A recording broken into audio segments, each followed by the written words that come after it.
Donc bienvenue pour cet Afterwork de février. Donc comme vous aurez pu le voir, ne serait-ce que sur le Meetup, on a un format un peu différent d'habitude, c'est-à-dire que historiquement, à chaque fois qu'on programme un Afterwork, il y a une prise de parole qui nous emmène sur 1 heure et puis des questions-réponses. Là, cette fois-ci, avec les Pégases qui arrivent le 6 mars prochain, on s'est dit que voilà, on allait faire des petites étapes, y compris une dans le Nord, pour pouvoir avoir l'occasion de s'arrêter 2 secondes sur ce que sont les Pégases, ce qu'est l'Académie des arts et techniques de jeux vidéo, et puis avoir l'occasion d'en discuter tous ensemble et de tester quelques jeux qui sont finalistes et qui sont issus de l'industrie régionale. Donc pour l'occasion, on a avec nous Vanessa Kaplan, qui est la déléguée générale du Syndicat national du jeu vidéo, qui est l'organisateur des Pégases et le créateur des Pégases d'ailleurs. Et donc l'idée voilà, c'est qu'on puisse repartir un petit peu sur ce que sont les Pégases d'abord, et prendre quelques questions éventuellement, et puis après voilà, mettre ça sur le thème de la soirée. Et vous aurez sur la pièce qui est juste sur le côté donc plusieurs des jeux qui sont en test et qui sont issus donc de l'industrie locale. Vanessa, si tu veux te présenter, je vais juste me mettre à l'ordinateur. Bonsoir, merci à tous. Déjà, moi, je suis hyper contente d'être là parce que j'ai réalisé tout à l'heure que j'étais ici il y a 5 ans pour parler de la première cérémonie des Pégases. Oui, c'est vrai. Donc, pour vous expliquer un petit peu ce qu'est déjà l'Académie des arts et techniques du jeu vidéo, donc elle a été lancée en 2019 lors du Game Camp. L'idée, c'était vraiment de rassembler l'ensemble des professionnels de l'industrie du jeu vidéo au travers de 5 familles de métiers, plus un collège honoraire qui rassemble, lui, les professionnels qui gravitent autour de notre industrie et de permettre aux gens d'échanger, etc. Pour l'instant, on a 3000 membres. Donc j'espère que vous êtes membre de l'Académie. Le principal enjeu pour les membres, c'est de pouvoir voter pour les jeux vidéo qui sont nommés puis lauréats des Pégases. Donc je sais qu'il y a quelques jeux de la région Hauts-de-France qui sont nommés, mais je laisserai à Laurent la primeur, voilà, si vous ne les connaissez pas. Merci. Je passe. Voilà. Sur l'Académie, donc l'idée c'est de rassembler les gens et de les fédérer, et donc le point d'orgue, on va dire, de l'Académie des arts et techniques du jeu vidéo, ça reste tout de même la cérémonie des Pégases. Donc 6e édition qui se tiendra dans un peu plus de 15 jours, le jeudi 6 mars à la Cigale.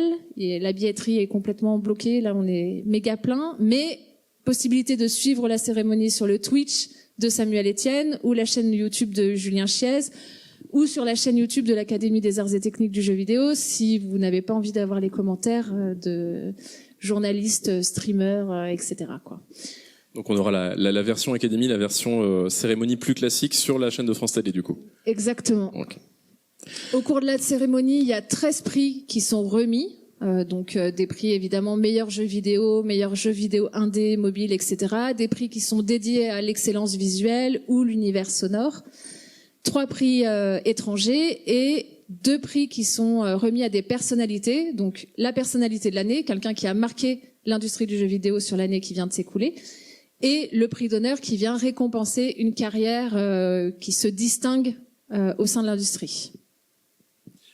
Alors c'est dans cette catégorie-là qu'on a eu Nicolas Canas de Shiro, ouais, tout à fait. Qu'on a eu Dinga Bakaba de Arcane. Oui, on avait eu, c'est une bonne colle, on avait eu la première édition Jeanne Rousseau, oui, la personnalité de l'année. Donc voilà, et ça c'est vraiment un prix qui est à part en fait, qui est décerné par le comité de pilotage de l'Académie et pas par l'ensemble des membres de l'Académie.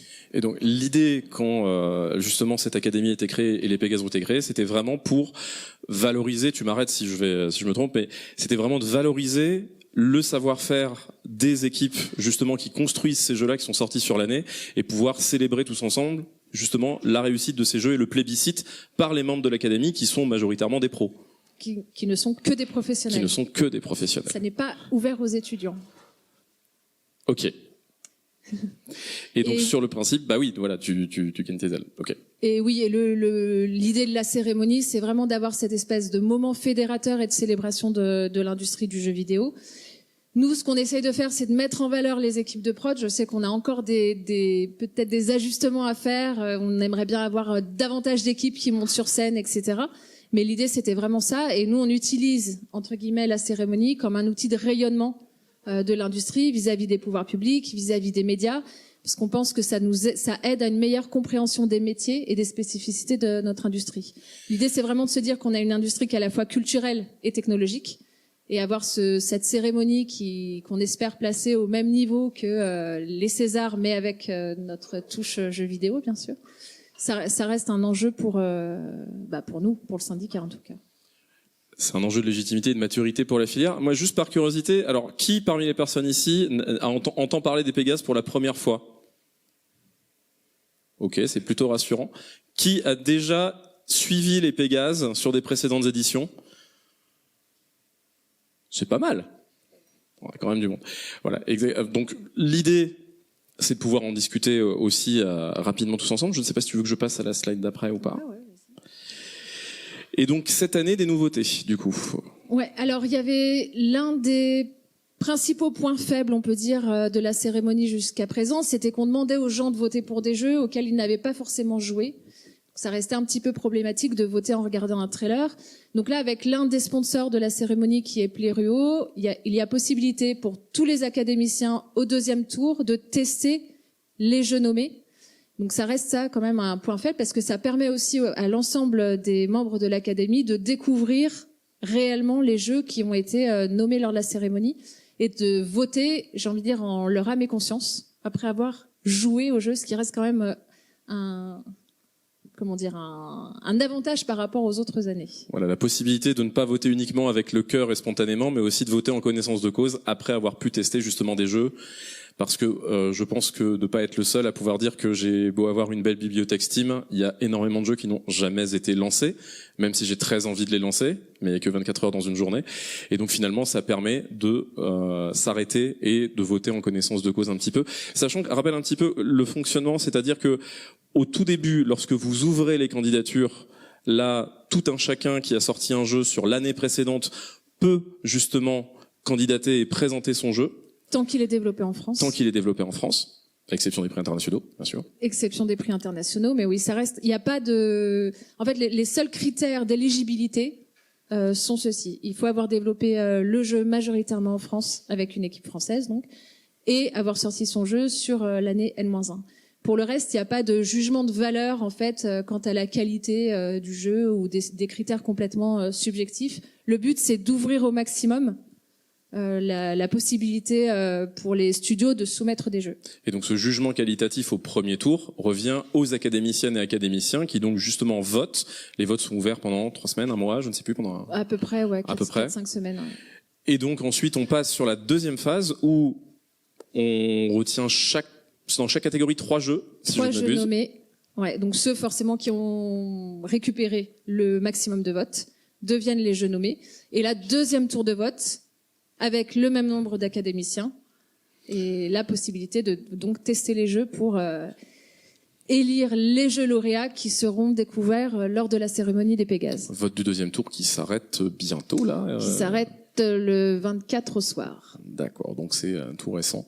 Donc si vous êtes académicienne ou académicien et que vous n'avez pas encore voté, pensez-y. Moi je sais que c'est typiquement le genre de truc où dès lors que je reçois le mail, j'y vais tout de suite. Pour regarder si je dois tester ou si je peux voter en connaissance de cause déjà, sachant que c'est très dur en règle générale, surtout quand il y a des jeux du Nord qui sont nommés dans différentes catégories, mais ça c'est inhérent à ma fonction, donc ne faites pas comme moi. Bon, tu peux avoir un biais, hein, après il faut. Voilà. Après, je pense que honnêtement, tout un chacun derrière son ordinateur est forcément biaisé. Mais bon, on en ressort avec ça, et donc finalement, on a ensuite cette cérémonie au cours de laquelle le suspense est insoutenable. Carrément. Voilà. On est trop à connaître les jeux lauréats avant le 6 mars de toute façon. D'accord. Et vous faites beaucoup harceler pour que les gens vous disent avant, allez, dites-nous. Énormément. Ah bon, d'accord. On essaye de nous corrompre et tout, c'est incroyable, t'imagines pas. D'accord. Ok, juste pour être les sachants avant. Ok. Très bien. Et donc ça, je pense que c'est un point important aussi pour les pros qui sont là et les boîtes, c'est que maintenant il y a vous avez un système de solde Steam, c'est-à-dire que l'événement est mis en avant sur Steam directement. Ouais, on a réussi à avoir un featuring. L'idée, c'était de se dire en fait comment on fait pour aller un petit peu plus loin dans le rayonnement de l'industrie et surtout pour aussi avoir cette espèce de truc un petit peu plus tangible en fait pour les studios qui soumettent. Donc on a une solde Steam qui se tiendra du 6 au 13 mars. On a contacté l'ensemble des jeux nommés depuis 2020. Et l'idée c'est de nous essayer de pousser un petit peu plus Steam. On a déjà un featuring qui est accordé. Là on essaye de travailler un petit peu ça, histoire d'avoir une espèce de cercle vertueux pour que les jeux nommés soient aussi davantage mis en avant sur Steam. Et voilà. Donc l'ensemble des jeux nommés, des studios nommés depuis 2020 ont été contactés. Si vous avez des questions par rapport à ça, ça reste quand même, je pense, un énorme pas en avant qu'on a fait par rapport aux autres années pour les studios nommés. Le fait de mettre ce pied dans un featuring Steam, effectivement, je pense que ça met ça valorise encore autrement, en fait, le fait d'avoir ces prix-là. Parce que, tout à chacun le saura, l'intérêt des prix, outre à chaque fois le sentiment de fierté et de reconnaissance qui en découle pour les équipes, c'est aussi à quel point les jeux peuvent regagner en visibilité et ont la possibilité d'accéder à d'autres publics, voire même d'aller plus loin ou de déclencher justement des actes qui vont venir dans le bon sens pour les studios. Donc ça, effectivement, je pense que... Et quand même, je tiens à dire que nous, dans les relations qu'on a eues avec Steam pour aller négocier, si on peut dire, un featuring, le fait que l'industrie française produise autant de jeux variés et qu'ils soient reconnus à l'international, enfin, je vais pas dire que c'était facile, mais en tout cas, on avait quand même un argumentaire qui était relativement facile à défendre. Il y a des choix cornéliens tous les ans, hein. C'est-à-dire que moi, je me suis déjà souvent retrouvé à faire mon tiercé ou mon quarté en regardant, j'aimerais bien que ce soit lui ou elle qui gagne. Et puis en fait, on se dit non mais en fait que ce soit, arrivé en finale, il y a quand même majoritairement que de très très bons jeux. Et on voit le choix à échelle personnelle quand on est devant son ordinateur ou lorsqu'on essaye de voter en connaissance de cause. On voit un petit peu la différence. Après, c'est une vraie spécificité de se dire que ce sont des personnes qui font partie de l'industrie et qui donc sont en mesure justement de récompenser, d'aider à porter un petit peu plus haut les jeux qui sont récompensés. Comme tu le disais, il y a plein d'enjeux dans les Pégases. Il y a aussi cette reconnaissance, comme tu le disais, par les pouvoirs publics et par le grand public tout court. Parce que forcément, nous, on est un petit peu un public de sachants, c'est-à-dire qu'on n'a pas besoin de nous expliquer pourquoi tel jeu indé est brillantissime. Parfois, c'est intéressant, moi je pense, d'apporter directement dans le salon du grand public autre chose que FIFA et Call of Duty, hein, même si j'ai aucun problème avec ces jeux-là. Mais ça permet aussi d'apporter plus de choses et, je dirais, une vraie pédagogie sur ce qu'est justement toute cette industrie vidéoludique, voire même ce média culturel qu'est le jeu vidéo. Donc il y a un vrai enjeu sur les Pégases et en prenant en maturité aussi, l'Académie permet de porter ça un petit peu plus loin. On n'est plus l'industrie jeune et un petit peu mal dégrossie qu'on était il y a quelques années, encore une fois. Donc ça, je pense que c'est effectivement assez important. On peut peut-être voir si par rapport justement à cette cérémonie qui est l'affaire de toutes et de tous, est-ce qu'il y a des questions dans la salle ?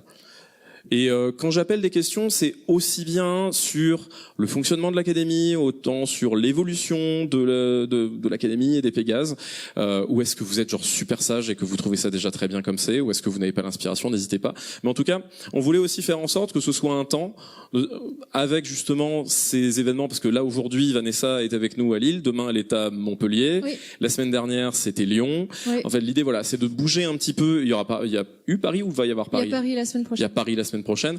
Voilà, l'idée c'était aussi de venir au plus près de celles et ceux qui sont impliqués directement dedans, parce que comme je disais, c'est l'affaire de tous. Cette académie, elle est censée appartenir aux professionnels du jeu vidéo au sens large.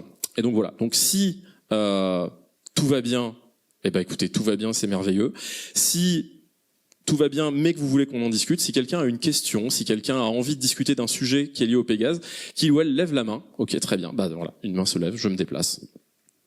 Bonjour, donc merci déjà pour la présentation des Pégases. Donc pour le coup, je suis déjà de l'Académie depuis un moment, et il y avait eu un questionnement à un moment qui était passé, c'était justement le côté de la célébration des Pégases qui se rapprochait un peu des Césars, des Oscars.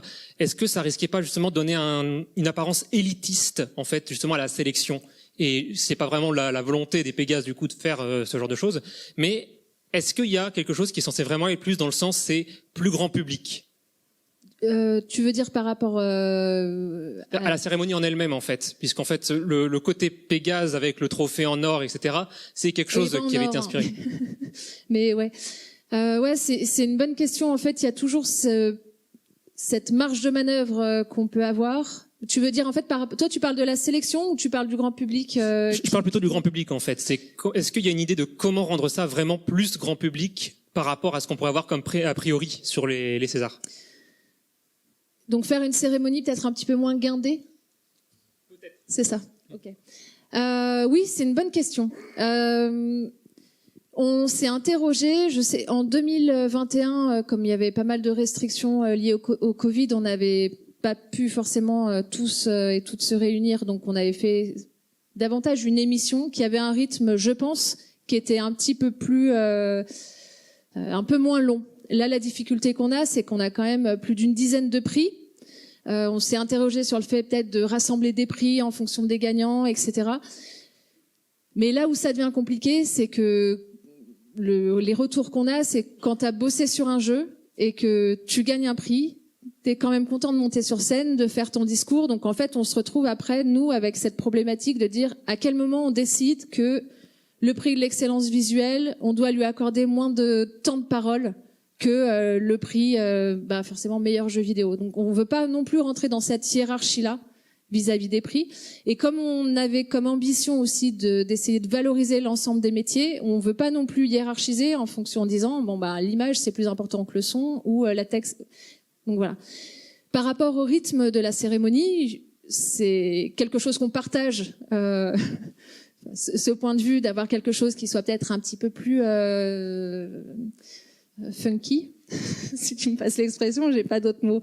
Mais voilà, quelque chose qui ressemble un petit peu plus à la culture en fait qu'on peut avoir dans l'industrie du jeu vidéo. J'ai pas de solution pour l'instant. On a fait plein de tests au cours des 6 éditions avec des choses plutôt réussies et des choses dont on est un peu moins fiers. mais live quoi. Si tu as des idées, en tout cas, moi je suis preneuse. Sachant qu'on a une cérémonie, et ça c'est un peu un écueil qui est quand même relativement longue. Donc en fait, quand on rajoute des happenings ou des interventions pseudo-humoristiques, ça rajoute du temps à la cérémonie. Et au bout d'un moment, à titre personnel, même si j'aime beaucoup ce projet, j'ai pas non plus envie que que la cérémonie dure 3 heures. Donc, moi je suis preneuse d'idées si vous en avez là-dessus, parce qu'on se retrouve quand même sur quelque chose où il faut que les gens puissent monter sur scène, récupérer leur prix, parce que c'est quand même parfois douloureux de faire un jeu vidéo. Donc, quand tu as 3 minutes pour prendre un petit peu de plaisir et savoir que tu as été récompensé par tes pairs, personne n'a envie de t'enlever ce moment-là. Et après, si vous avez des idées de happening, d'intervention, etc., moi je suis preneuse. Mais oui, ça reste un équilibre tout de même assez difficile à maintenir. Je partage. Ok, merci beaucoup. Je n'ai pas de solution par contre. Désolée. Merci beaucoup. Est-ce que j'ai quelqu'un? J'irai pas loin. Hop. Salut, pareil, je suis les Pégases un peu depuis le début et je me posais une question par curiosité. Est-ce qu'au niveau européen, en fait, il y a d'autres choses similaires, ou est-ce que justement ça a inspiré d'autres pays, en fait, les Pégases? Je sais pas, par exemple l'Allemagne, j'ai pas connaissance qu'il y a un truc comme ça ou... Alors, il y a en Italie. Moi, Okay. J'ai assisté à la cérémonie c'est pas les Pégases, mais l'équivalent. Oui. L'industrie italienne est bien plus petite que l'industrie française, mais en tout cas, oui, il y a quand même cette volonté aussi, pareil, pour des associations ou des syndicats professionnels, ça reste quand même aussi un outil et puis un moment fédérateur de l'industrie. Donc oui, je sais qu'il y a l'Italie, évidemment, il y a le Royaume-Uni, parce que je pense que vous connaissez tout. Oui, c'est ça. Mais en Allemagne, je ne sais pas s'il y a quelque chose. Oui, je disais l'Allemagne Ouais. par exemple, mais oui, après les Pays-Bas, je sais qu'il y a quand même pas mal d'industries. Ouais. Enfin, on pourrait se dire, chaque pays pourrait avoir un peu ça aussi comme... Enfin, je sais pas si tu as été contacté par d'autres pays, enfin d'associations pour dire, en fait, c'est sympa, est-ce qu'on peut... Non, nous, je sais qu'on a un relais au niveau européen pour les soumissions, etc. Ok. Mais non. Ok, merci. Après, je pense que tu as aussi un autre truc, on parlait, parce qu'au UK, je vais revenir sur les questions après, au Royaume-Uni, on a les BAFTA, mais là, c'est un autre système dans le sens où c'est directement... je sais même pas comment fonctionnent les BAFTA en réalité, mais c'est directement des prix, un trophée existant pour d'autres industries culturelles qui s'est emparé du jeu vidéo. Chose qui, en plus...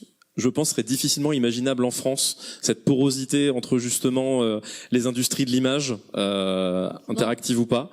Pour répondre aussi à ta question, je crois que les Belges font un truc aussi lors d'un de leurs événements nationaux. Mais au-delà de ça, c'est vrai que ça reste assez insulaire, sans mauvais jeu de mots avec le Royaume-Uni ou quoi que ce soit. Chaque pays a vraiment son truc. Alors après, on a forcément les Game Awards, mais les Game Awards, c'est global.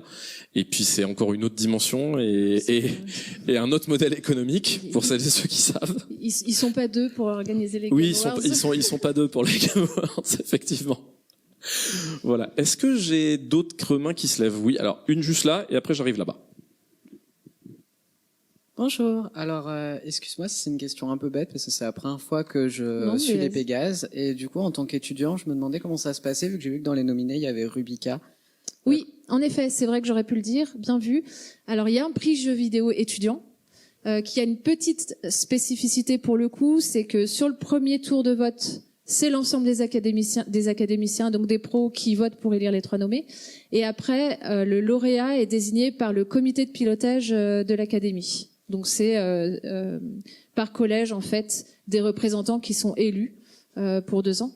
L'idée, là, c'était de se dire que nous, on voulait pouvoir offrir aux jeux vidéo étudiants des retours qualitatifs, on va dire, sur les prods. Et donc, demander à 3000 personnes de faire des retours écrits sur des jeux, c'était un peu compliqué, tandis que là, on a les professionnels élus par leurs pairs au sein des collèges qui votent et qui, après, font des retours à l'ensemble des 3 jeux.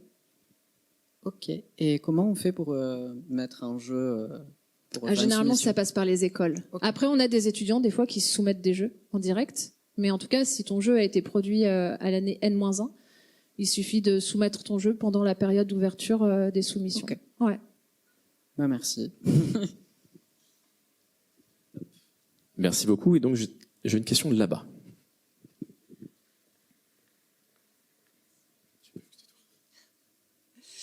Rebonjour. Alors je veux pas dire de bêtises, mais je crois que j'ai pas encore vu dans les prix de nomination par rapport au doublage français, sachant que je trouve qu'on a de très bons doubleurs professionnels, je parle bien sûr, dans le jeu vidéo. Et je me demandais si c'était une réflexion que vous auriez pu avoir pour les prochaines années ou pour cette année. Je ne crois pas l'avoir vu, mais je veux pas dire de bêtises. Ouais, non, il n'y a jamais eu. Et pour être honnête, c'est quelque chose qui revient assez souvent, tout comme les prix VR. On a ces 2 catégories de prix, en fait, qu'on nous dit ce serait bien de push. Sur les prix doublage, c'est une bonne question, on peut en parler. Ouais, oui, okay. Parlons-en. Je parle vraiment pas là, je parle vraiment professionnel, hein, je parle pas des youtubeurs comme récemment, comme ah non, mais j'avais bien compris. Mais voilà, par exemple, pour Kingdom Deliverance, donc qui est pas un jeu français, mais qui a eu des très très bons doubleurs. On parle bien sûr pas des PNJ facultatifs qui donc vont être redoublés entièrement, et donc ça fait très plaisir.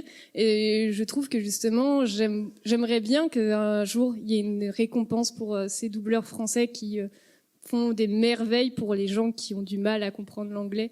Voilà. Mais c'est une très bonne réflexion.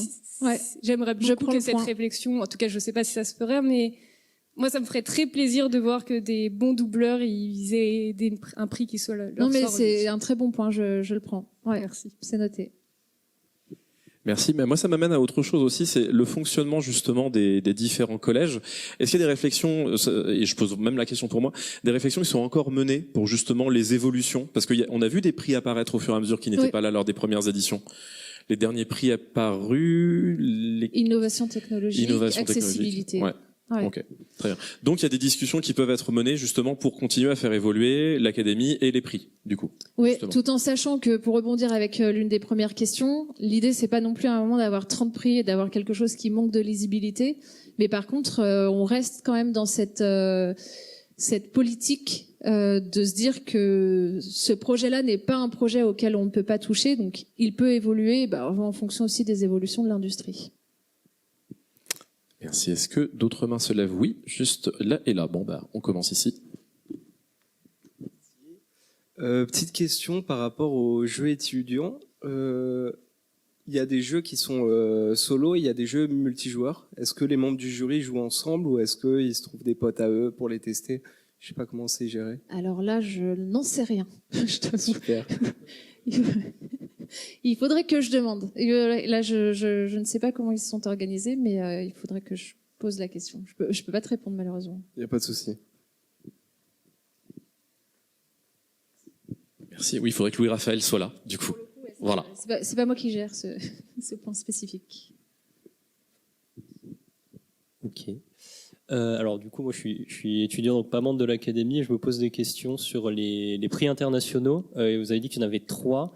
Du coup, c'est lesquels? Est-ce qu'ils sont là depuis la première cérémonie? Et c'était quoi l'intention derrière l'ajout de ces prix? Est-ce que c'est pour attirer le regard français sur des jeux étrangers ou attirer le regard étranger sur la scène française et les Pégases ou les deux? Il y a 3 jeux, donc trois prix pour les jeux vidéo internationaux. Donc meilleur jeu vidéo indé, meilleur jeu vidéo mobile. Et l'idée à la base, c'était de se dire qu'on avait déjà 13 prix à peu près sur les jeux français et faire une cérémonie dans laquelle on se refusait d'intégrer des jeux vidéo internationaux, c'était peut-être se fermer une porte par rapport à l'éclairage qu'on pouvait apporter sur la cérémonie et sur les productions françaises. Okay. Est-ce que j'ai répondu à ta question? Oui, c'était pour savoir. Du coup, ça fait un peu parler à l'étranger des fois, enfin dans les studios d'origine. Alors non, pour être complètement transparente, on n'a pas des retombées médias au niveau international. Au niveau français, on a d'excellentes retombées presse, mais ouais, l'idée c'est aussi après de permettre à des internationaux de venir, etc. Donc on est plus dans cette optique-là pour l'instant. Moi, je suis pas du tout biaisé, mais il y a quelques années, Hades a eu le prix du meilleur jeu vidéo. J'étais très très content, mais bon, ça, je vais pas vous raconter ma vie. En même temps, à combien de personnes Hades a-t-il siphonné la vie il y a quelques années? Bon, voilà, on va s'arrêter là. Y a-t-il d'autres mains? Oui, juste là, puis là-bas. Bonsoir. Je me demandais si le côté formel de la cérémonie était une tentative pour faire progresser l'idée du jeu vidéo comme produit culturel. Côté formel, tu veux dire ça se passe à la Cigale comme une cérémonie du cinéma? Est-ce qu'on essaye de gagner en crédibilité? Ouais. Est-ce qu'on essaye de progresser vers le... Alors, j'essaie de... Sorry. Non, mais c'est une très bonne question. Oui, forcément. Il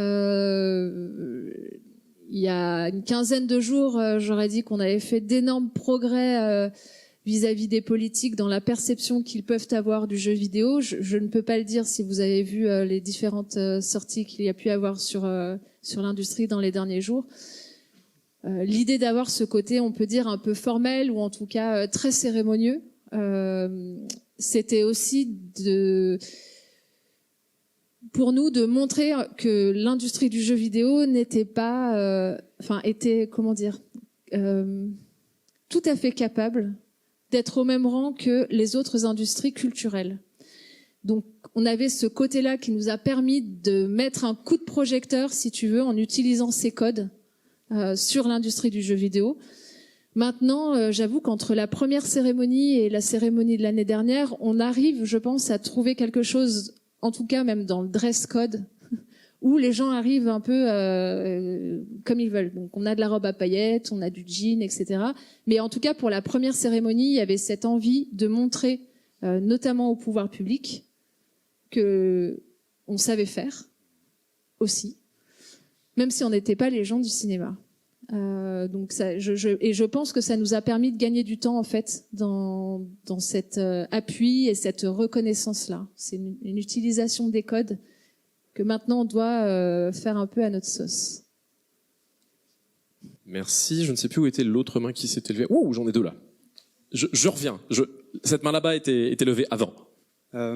J'imagine qu'il y a un processus de sélection quand même pour les jeux qui envoient leur candidature au premier tour, ou c'est vraiment n'importe qui et tous les jeux sont admis. Ouais. Non, les critères c'est vraiment il est sorti à l'année N-1. Ok. Il est développé en France. Ok. Mais non, il n'y a pas d'autres critères. Trop cool. Et vous recevez beaucoup de candidatures du coup ou... Cette année, de mémoire, on a eu 120 ou 130 jeux soumis. Ouais. Ok. Ouais. Ok, merci. C'est tous les ans quand il faut voter, on se rend compte en scrollant que ça va chaque année un peu plus loin et qu'on doit aller de plus en plus loin. C'est pas faux. Dans le scrolling horizontal pour trouver les jeux. J'ai une question ici. Yes, moi j'avais une question qui rejoignait un peu donc tout le côté. J'ai vu qu'il y avait des soldes Steam cette année par exemple. Mon portefeuille le remercie d'ailleurs. Mais c'était pour savoir s'il y avait des ambitions par la suite de branch out du coup plus du côté digital sur internet, typiquement avec des événements Steam ou ce genre de choses pour apporter de la visibilité. Je me posais cette question. Idéalement, oui, ce serait une super évolution. Pour l'instant, cette année, c'est la première fois qu'on lance la solde, donc on espère déjà que ça va marcher. Mais oui, après, évidemment, le but, comme le rappelait Laurent, l'idée, c'est aussi de participer ou en tout cas d'aider les studios, enfin que ce soit vertueux pour tout le monde d'avoir un prix et pas seulement de repartir juste avec un trophée, quoi. Donc oui, si on peut développer ce partenariat qu'on essaye d'avoir avec Steam, je pense que tout le monde sera gagnant. Je sais pas si je peux caser une deuxième question rapidement. Ok, super. T'as le micro. La deuxième question, c'était plus du coup au niveau des critères, du coup pas de sélection, mais plutôt au niveau de la détermination de finalistes et autres. J'étais curieux de savoir si vous avez donc plus une vision de se dire d'aligner, de vraiment prendre en compte l'avis du public général, ou vraiment à l'inverse de se centrer en disant c'est un avis professionnel, et si nos pros estiment que tel jeu est meilleur, même si ce n'est pas forcément le cas du consensus du grand public, on le considère quand même parce que c'est un jeu pour les Pégases, pour nous. Je sais pas si c'est très clair. Je veux bien que tu reformules si ça. Ouais, c'était plus de savoir du coup si au niveau des critères donc pour déterminer des finalistes et même le prix au final, il y avait donc cette idée de rester aligné au grand public, ou, à l'inverse de branch out professionnellement. Non. Nous, l'idée c'est vraiment que ce soit les pairs, donc les pros qui votent pour les jeux. On avait jusqu'à l'année dernière un prix du public parce qu'on était en partenariat avec Micromania, mais ils organisaient ça en fait en parallèle des Pégases. Mais il n'y a pas pour l'instant de volonté de faire voter le grand public sur une cérémonie qui est réservée aux professionnels, en tout cas en ce qui concerne les votes. Tu penses que ce serait une bonne idée ? En fait, c'est juste que je pense que je me suis mal exprimé. En fait, c'est moins sur le côté de faire voter le grand public, mais plus savoir à quel point c'était, imaginons le succès auprès du grand public critique d'un jeu était pris en compte ou pas du tout. En fait, je pense qu'en plus ça peut être problématique parce que tu vois, l'idée c'est d'être après sur des prix. Je reviens sur l'excellence visuelle ou l'innovation technologique. Je sais pas dans quelle mesure les joueurs peuvent à ce point mesurer. Voilà. Donc non, je pense si on a à nouveau un partenariat avec un sponsor type Micromania, pourquoi pas avoir un prix du public. Mais sur le reste, on restera, à mon avis, sur le vote des professionnels. T'avais encore une question ? D'ailleurs, question pour ma curiosité personnelle, les prix du public à l'époque, donc avec à l'époque l'année dernière, avec Micromania, ça fonctionnait comment ? C'est-à-dire que c'était une présélection qui venait justement de l'académie, ou c'était complètement isolé de leur part ? C'est-à-dire, par exemple, dans quel cas, par exemple, un jeu qui n'aurait pas été soumis pouvait se retrouver via le canal habituel des soumissions des Pégases, à quel point un jeu pouvait se retrouver prix du public ? Dans les jeux soumis. D'accord, donc un jeu qui soumettait, parce que j'ai jamais soumis de jeu forcément. Ça viendra peut-être.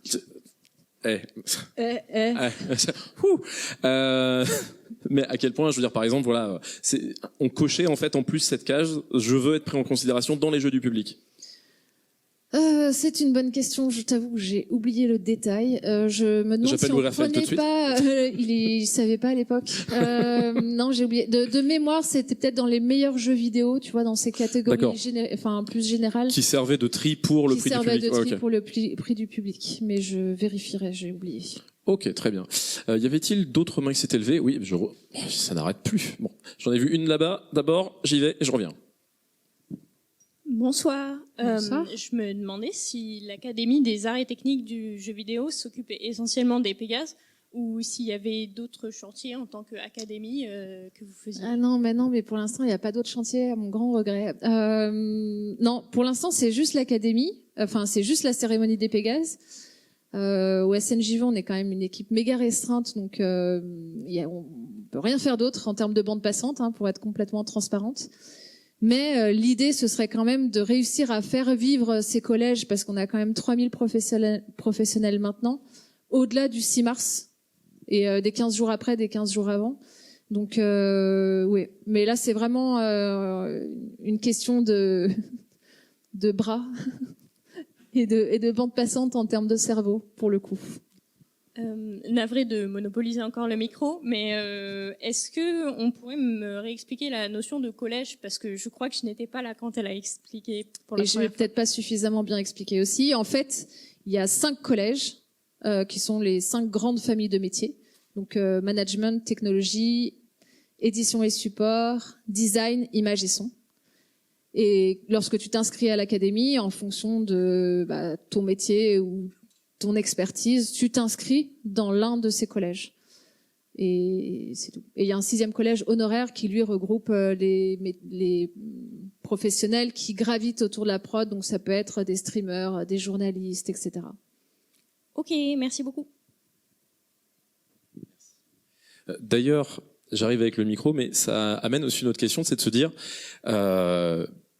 si tout un chacun avait une idée de ce que l'académie pourrait justement être au-delà de la cérémonie, comme tu le disais, 15 jours avant, 15 jours après, c'est des discussions assez intéressantes, mais la question c'est ces informations-là, comment pourraient-elles remonter?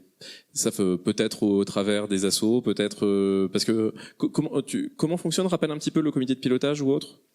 Comité de pilotage, ce sont des membres de chaque collège qui sont élus par leur collège. Pour 2 ans, c'est ça? Pour 2 ans.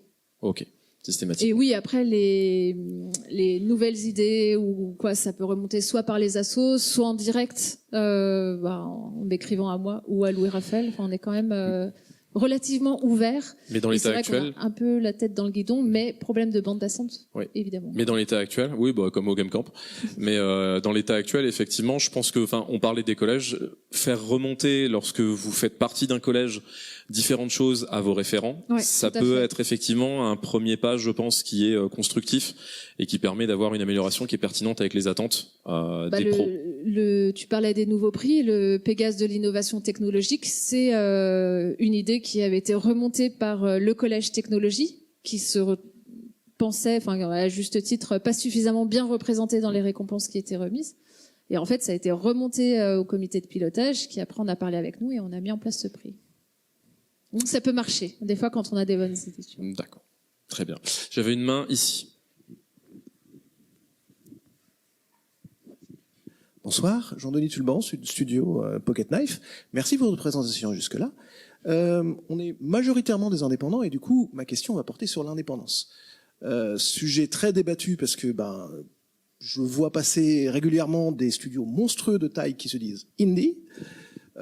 Voilà, vous en avez vu, nous aussi. Du coup, vous, Pégase, vous tranchez sur cette question. Je suppose que vous mettez aussi en avant des studios réellement indépendants, je veux dire plutôt petits, par opposition aux studios moyens et grands. Où est-ce que vous situez la barre? Pour formuler les choses de manière simple, à partir de quel moment, quelle taille, on peut commencer à rêver de participer au Pégase réellement? Participer, tu veux dire soumettre un jeu? Avec une réelle chance. En termes de taille, de réalisation, parce que... Qu'est-ce qui est un studio indépendant ou pas, disons les choses différemment? Est-ce qu'il y a une valorisation des studios de petite taille, etc., par opposition aux studios de taille respectable, disons 50 et plus? En fait, dans les dernières éditions, je pense qu'il y a quand même eu des studios de relativement petite taille qui ont obtenu des Pégases. Là où ça a fait la différence pour moi, au-delà du fait qu'ils ont soumis leur jeu, qui est quand même le prérequis, c'est que lorsqu'ils ont soumis leur jeu, ils ont été relativement actifs, notamment sur Discord, etc., pour faire la promotion de leur jeu. Je pense que les studios indés ont toutes leurs chances. Alors, forcément pas, très peu pour meilleur jeu vidéo, tu vois, mais tu as quand même une catégorie meilleur jeu vidéo indé, ou ces catégories, on va dire, plus spécifiques par thématique. Mais moi j'ai envie de croire que les studios indés ont quand même leur chance. Est-ce qu'il y a eu... T'as un exemple particulier en tête qui te vient ou Pas particulièrement, c'était plus une question de taille, parce qu'il y a vraiment un sentiment de... Parce que tu évoquais tout à l'heure le fait que ça se passait jusqu'à présent par la vidéo, par exemple, et qu'on passe maintenant au gameplay. Ça, c'est une rupture énorme, parce que ça donne une chance à des studios qui vont... les trailers vont être beaucoup plus léchés dans la grande taille. Donc ça, c'est une ouverture. On a remarqué clairement le prix étudiant, qui est aussi le fait de mettre en valeur des équipes plus petites. Les étudiants bossent en des teams de 12, je crois, dans les plus grands cas. Et est-ce que c'est un sens dans lequel vous allez effectivement mettre peut-être plus en avant des studios de taille plus modeste, avec des réalisations donc peut-être plus modestes aussi, mais qui seraient méritantes, attention. Le but n'est pas de faire au rabais. Mais bien évidemment, on est d'accord. Oui, alors les mettre en avant de façon, on va dire, spécifique, je ne vois pas vraiment comment on pourrait faire, pour être honnête. Je pense que, comme tu le dis, le fait que aujourd'hui, cette année en tout cas, on puisse tester les jeux, ça reste pour moi le meilleur crash test en fait. Si ton jeu il est bon, que tu sois indé ou pas. On s'était posé la question sur meilleur jeu vidéo indé ou sur certaines éditions, on avait eu des retours. Mais que fait ce jeu-là dans meilleur jeu vidéo indé? Il n'a rien à y faire.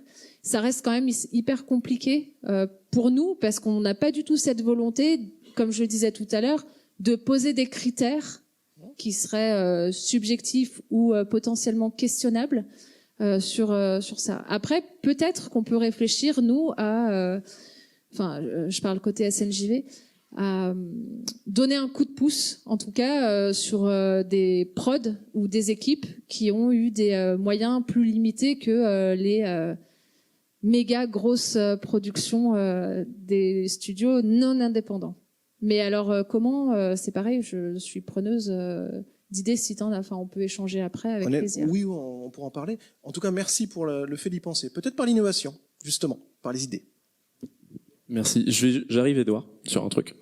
Je voulais rebondir sur le sujet jeu indé. Alors déjà, il y a plusieurs façons par lesquelles prendre justement cette terminologie-là. Elle peut être faite par le marché, par la taille de l'équipe, par l'indépendance réelle du studio, par sa taille, par l'aspect du jeu. Dès lors que vous avez des studios, enfin je veux dire, si on parle d'Ankama, Ankama est un studio indépendant. Si on parle d'Amplitude, Amplitude est redevenu un studio indépendant. Vous avez des studios indépendants de très grande taille. Donc il y a des studios indépendants. Le jeu indépendant, est-ce que c'est par le style, est-ce que c'est par le segment de marché, est-ce que c'est par le budget de prod? Il y a énormément de choses à faire là-dessus. Cette année, vous regardez des jeux qui sont finalistes des Pégases. Vous avez aussi bien un threshold de Julien Éveillé qui a été fait tout seul avec une petite équipe autour qui a rayonné. Vous regardez Kamaeru qui a été fait par Humble Reads, c'est un jeu qui a été fait par 2 personnes. Donc finalement, ça existe déjà, moi, à mon sens aussi dans l'académie. Après, j'ai envie de dire, cette catégorie jeu indépendant, elle existe aussi parce que forcément, quand on se retrouve face à un Plague Tale, pour prendre ce genre d'exemple qui tâche de base, été traumatisé par l'édition 2020. En même temps, c'était méritant, hein, les Pégasobo 2020. Mais effectivement, pour moi, il y a déjà cette terminologie-là, il y a déjà ce pas qui existe par rapport à la typologie indé, sans essayer d'y répondre, parce que je pense qu'on pourrait faire un débat pendant 4 heures, on vous enferme tous et on se définit tous ce qu'est le jeu vidéo indépendant, ce qu'est un studio indépendant, bref, on n'est pas là pour ça. Edouard, tu avais une question, je t'apporte le micro. Merci Laurent, merci Vanessa. Non, en fait, j'avais pas de question, mais c'était pour répondre justement à ce qui avait été dit et Laurent m'a piqué la moitié de ma réponse. Pour vous rassurer par rapport à la taille des studios, en fait, The Operator là est présent cette année, c'est une seule personne. Moi, je trouve que les Pégases, à l'image quand même de l'industrie française du jeu vidéo, sont hyper bienveillants par rapport aux jeux vidéo indépendants.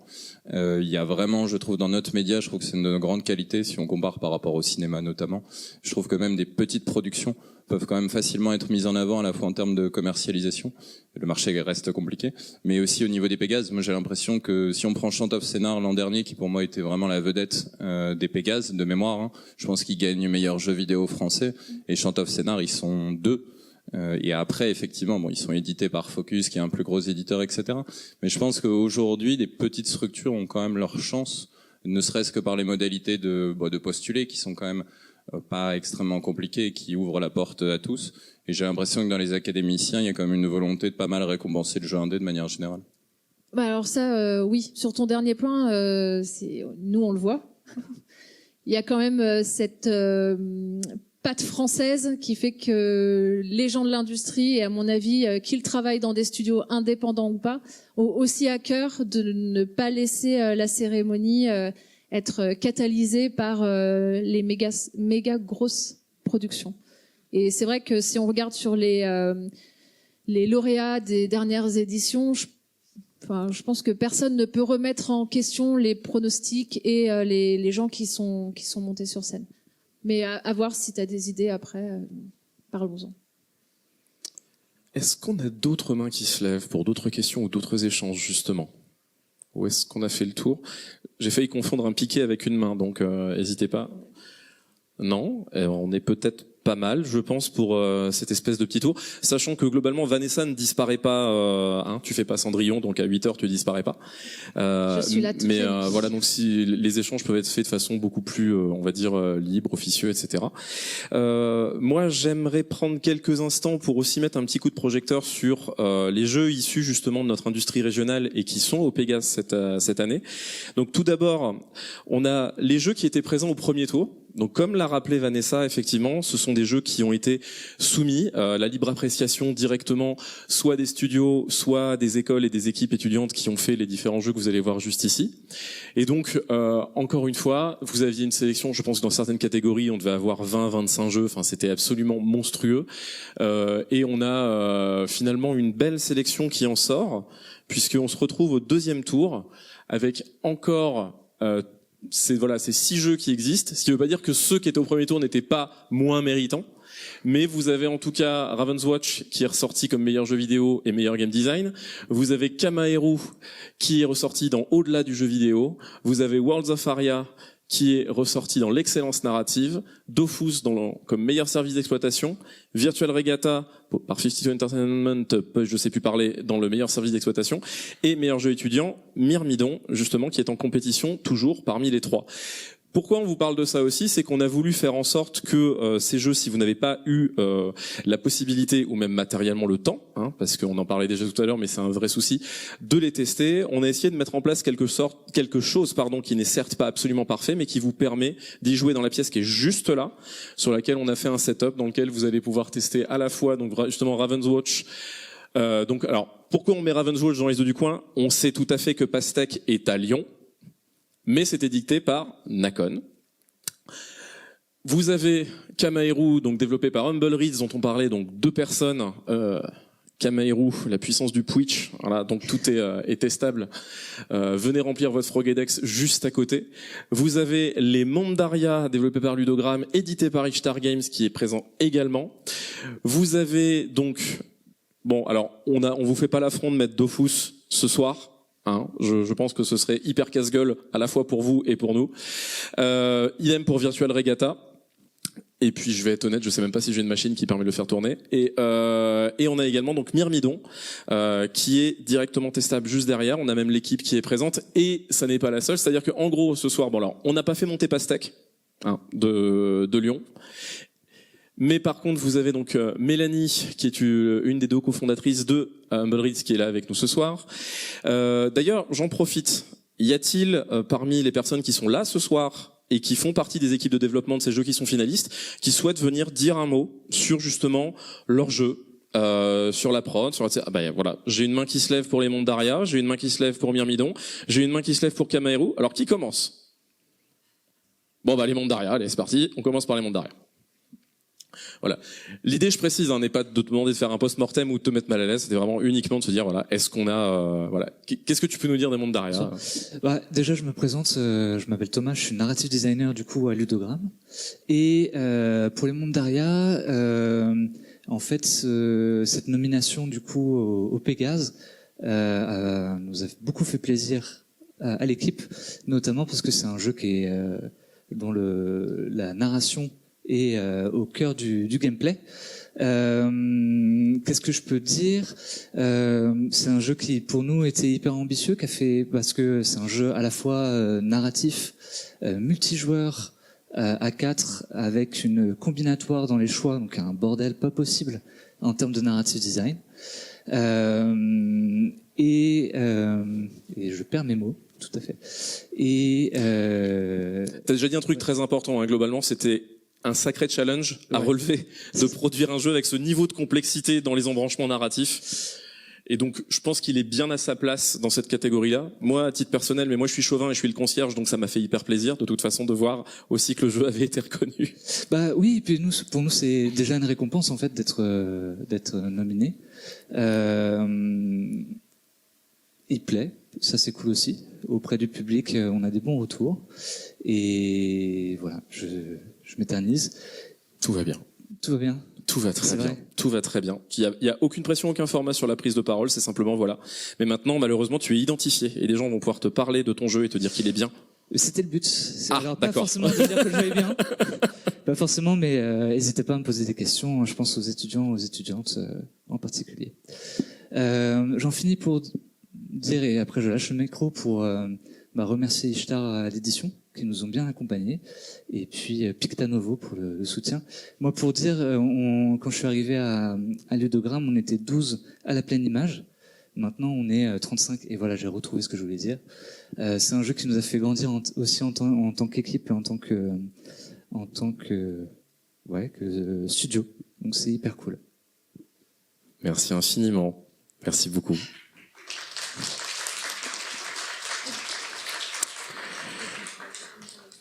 Mélanie?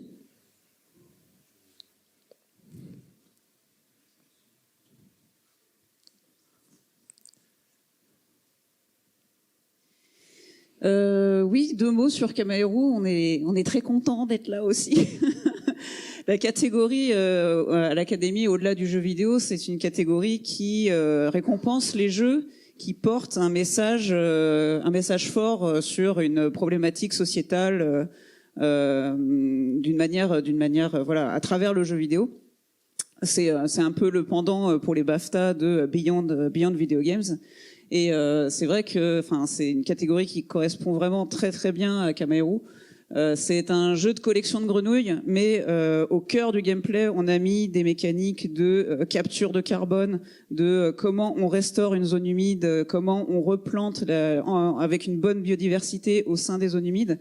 Et en fait, au niveau marketing, on l'a vendu vraiment seulement comme un jeu de collection de grenouilles, avec une petite histoire, etc. Mais vraiment, les joueurs apprennent au travers du gameplay comment on restaure une zone humide et comment les zones humides capturent énormément de carbone et comment, si on restaurait toutes les zones humides, ça capturerait 30 fois plus de carbone que toutes les forêts du monde, en fait. Donc voilà, on est très content d'être là, d'avoir réussi à passer le premier tour. La compétition va être rude face aux autres nommés, mais voilà, on est quand même très content d'avoir été nommés. On est effectivement que 2, moi et Aurélien, au sein de Humble Reads. On a quand même eu pas mal d'aide pour le jeu, pour la musique, pour les animations, pour voilà sur des points ponctuels. Donc c'est 2 plus 6 affinités. Voilà. Merci. Moi, dans mon cœur, de toute façon, vous avez déjà gagné.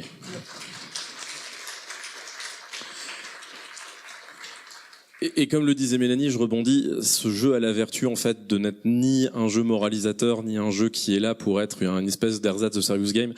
On s'amuse, on kiffe ces petites grenouilles et simplement il y a une vraie profondeur qui permet d'apprendre plein de choses qui sont pertinentes et qui sont vertueuses. Donc bravo pour ça. Et last but not least, quelqu'un veut-il venir prendre la parole pour Myrmidon ?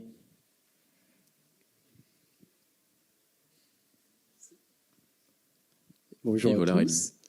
Je vais d'abord présenter l'équipe qui est juste ici. Il y a Ornella qui est en DA, il y a Noé juste à côté qui est GD, il y a Arthur qui était solo dev et il y a Samuel qui était en anime. Myrmidon, globalement, ça parle de quoi? C'est un animateur et un pantin. Le pantin, il va prendre magiquement vie et vous allez devoir un peu vous débrouiller, évoluer dans l'environnement. C'est un jeu qui se joue à 2 joueurs, puzzle platformer. Et le petit twist qu'on a, c'est que au bout d'un moment, vous allez comprendre que vous voyez pas la même chose. Vous pourrez le tester un peu plus en détail là-bas. Il y a aussi une petite histoire derrière Myrmidon, c'est que c'est un jeu qui avait au début pas été accepté en tant que jeu de 5e année. Je vous expliquerai peut-être plus en détail après comment ça fonctionne. Mais globalement, on voulait quand même le faire. Du coup, on a composé une équipe pendant les vacances. On avait de juin jusqu'à octobre pour le faire. Du coup, on a essayé de se débrouiller. L'idée de base, c'était juste de le faire sur Steam et de voir jusqu'où ça pourrait aller. Et au final, ça se passe plutôt bien. On a un public chinois. On savait pas que ça allait marcher, mais on est assez content. Et sinon, c'est déjà une méga récompense d'avoir été nominé. On voit jusqu'où ça nous mène. Alors, rappelle-nous un petit peu juste, donc la prod de Myrmidon, c'était 3-4 mois pour, on va dire, le jeu organiquement au départ. Combien de personnes dessus?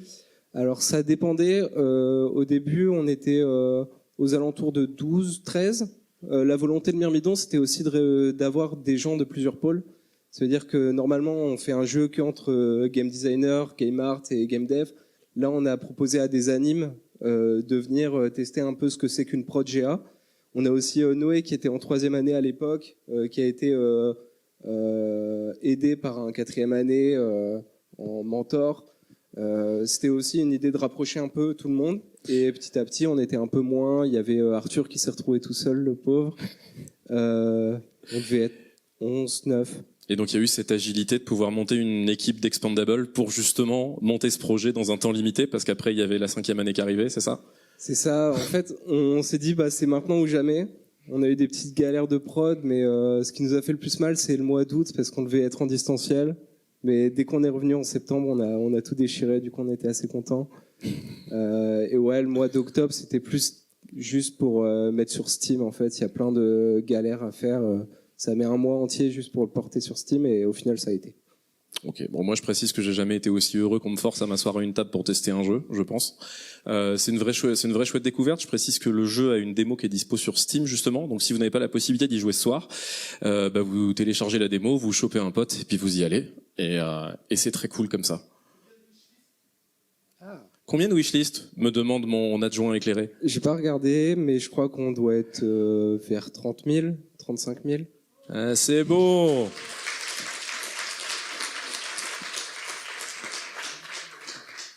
C'est très chouette. En tout cas, merci beaucoup d'être venus en masse. Merci beaucoup. Et bravo à vous. Écoutez, moi je pense qu'on a fait le tour. Si personne n'a de regret de ne pas avoir pris la parole ou autre, il va me rester à vous remercier d'être venus encore une fois aussi nombreux. Remercier Vanessa d'être venue jusqu'à nous dans ce périple de Tour de France pour venir porter la parole des Pégases. Je dis la même chose des événements qu'on fait du Game Camp, mais ce sont des dispositifs qui existent aussi pour renforcer collectivement cette espèce de grand peuple qu'on est de fabricants, enfin pas moi, je les fabrique pas, hein, vous le savez, d'artisans, d'artisanes du jeu vidéo, de pouvoir avoir une existence propre, une reconnaissance propre, et bien rien n'est jamais parfait et tout se bonifie en permanence en ayant justement un dialogue constructif. Donc emparez-vous de ces outils qui existent justement pour l'industrie, pour en faire à chaque fois quelque chose de meilleur et qui ait toujours systématiquement du sens. En tout cas, j'espère qu'on sera toutes et tous nombreux le 6 mars à suivre les Pégases en direct. Et je sais pas si tu as un mot à ajouter, Vanessa. Je peux rien dire de plus que tout ce que tu as dit là.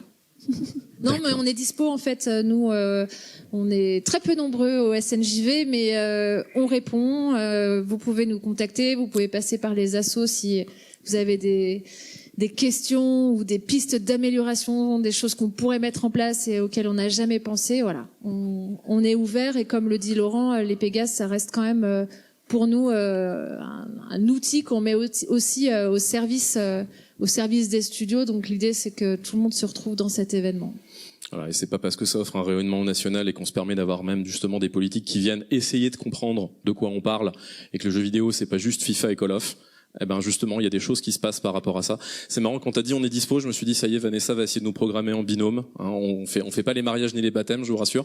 Mais retrouvez-nous en show à chaque Game Camp à 9h30 sur la scène du mot d'accueil. On sera là. Maintenant, donc Ça marche. On vous souhaite une excellente soirée. Portez-vous bien. Les jeux sont disponibles en test. Et puis on se retrouve à la cérémonie des Pégases ou sinon au prochain Afterwork. Passez une excellente soirée. Merci beaucoup. Merci.